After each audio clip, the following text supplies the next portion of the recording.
there's a ton of motorcycle controls on the motorcycle. You have all these buttons, all these different things that do things.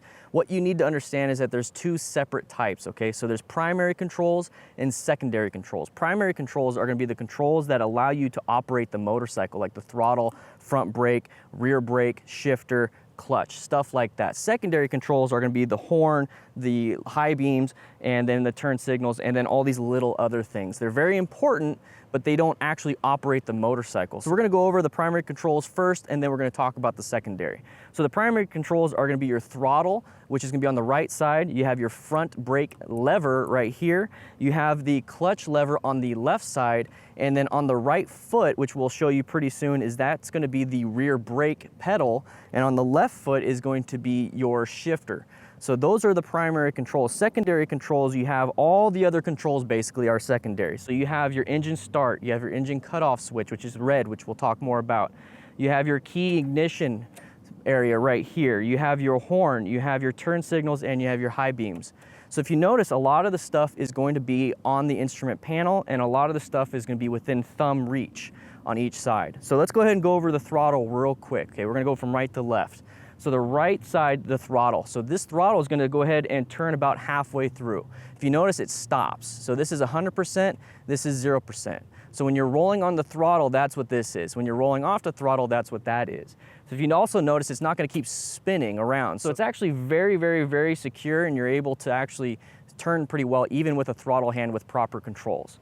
Okay, so now we have the front brake lever. So right here, what this is doing is, you notice how it's just a nice little click, and then it doesn't want to go all the way. I'm applying a lot of brake pressure right now. If I apply more and more and more, you're able to squeeze it more and more and more. We'll talk about progressive braking in a future chapter. So let's go ahead and move all the way over to the left side. And if you notice, remember that this turns over here on the right side. Well, guess what? This one does not turn. So that way you're able to find out, okay, well, which one's the throttle? Well, this one turns, this one doesn't.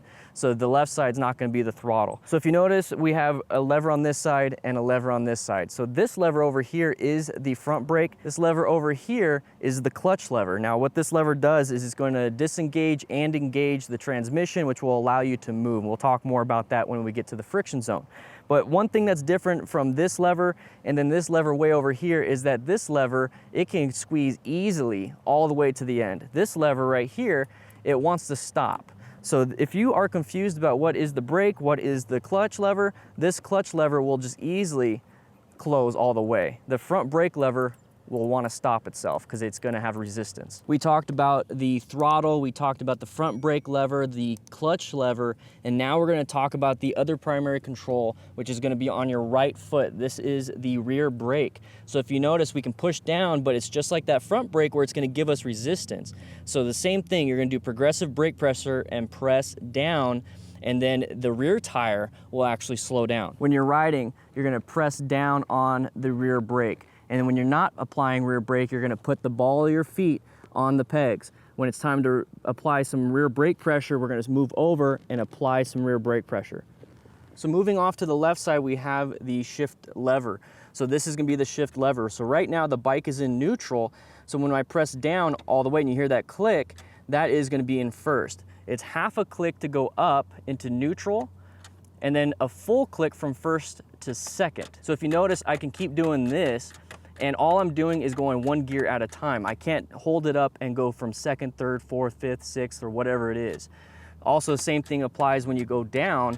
You can only press one gear down at a time. We'll go over how to shift in a later video. Now let's go ahead and head back over to the handlebars and talk about the secondary controls. So what we have over here on the right side is your engine shut-off switch. Now what this does is basically what this does. So you turn it on and then you turn it off. This is going to disconnect and connect the electricity basically to the bike, okay? So it's a shut-off, this is a shut-off, there it is. I like to use this shut-off just because it's close to my hand, so if I'm stopped after I'm done and I'm parked, I like to just keep both hands on the handlebars and then turn it off and then turn it off after I do the side stand, which we'll talk about. This is your engine start switch. So what happens is you turn this on, you make sure that this is on also, and then you apply this when it's in neutral and it's safe to do so, or if you have your clutch lever pulled in first gear, and that's going to turn it on. So let's go ahead and just look at it real quick.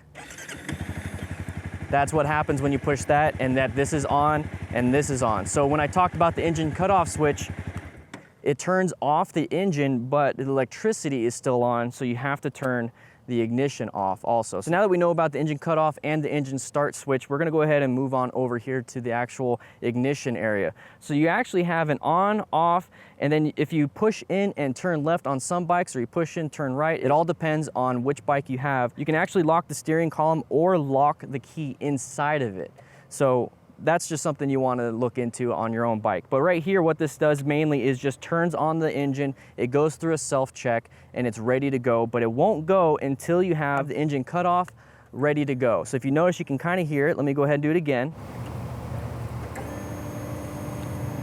It basically resets the whole startup procedure. And then once everything is on, you're in neutral, or you have first gear with the clutch in, with the side stand up, you can turn it on. So you can also turn it off with the key, and this turns off everything, but I prefer to use this and then do this. I like having a two-step process. So we're gonna go ahead and move over to the left side, and what we have is high beams, low beams. It's the same thing all the time with the car and other bikes. Basically, the high beams is gonna give you a lot of vision, pretty far ahead. Low beams is the standard. It's not a lot of vision, but you're not blinding people. We have the horn. It's not gonna work. It's an electronic horn, so if we turn it on, now it works.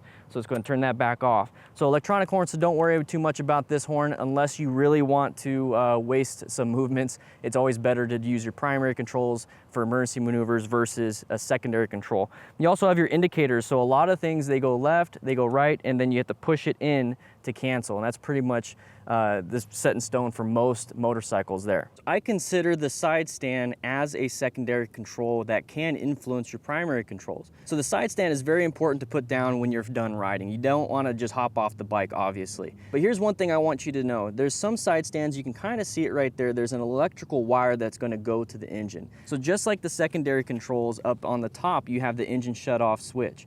Here, this is actually an engine shut-off switch down here, but on the side stand. So if you're sitting on the motorcycle and you're gonna start the bike and you pop it in the first and you wonder why the engine shuts off, more than likely you left the side stand down. It's a great safety feature just in case you start to take off with the side stand down. It's gonna shut off the engine, but it can cause some confusion.